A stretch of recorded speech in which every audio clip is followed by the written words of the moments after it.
The new TP split-core current transformers have been specially designed for their installation in facilities where it is impossible to shut down the system to install electrical measurement and monitoring equipment.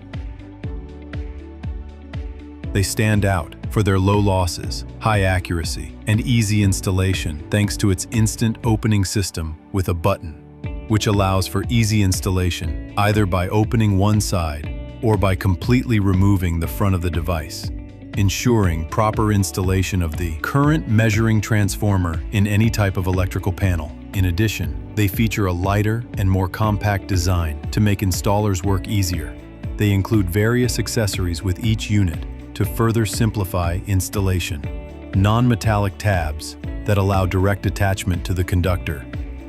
Metal parts for direct connection to the panel of an electrical enclosure, and cable ties for a quick, robust, and secure installation, ensuring the transformer is firmly attached to the conductor and preventing any possible movement within the electrical panel. They can also be sealed to prevent tampering with both the terminal block and the label indicating the transformation ratio. The TP6 and TP8 models have an optional accessory for DIN rail mounting and can be installed in either a horizontal or vertical position.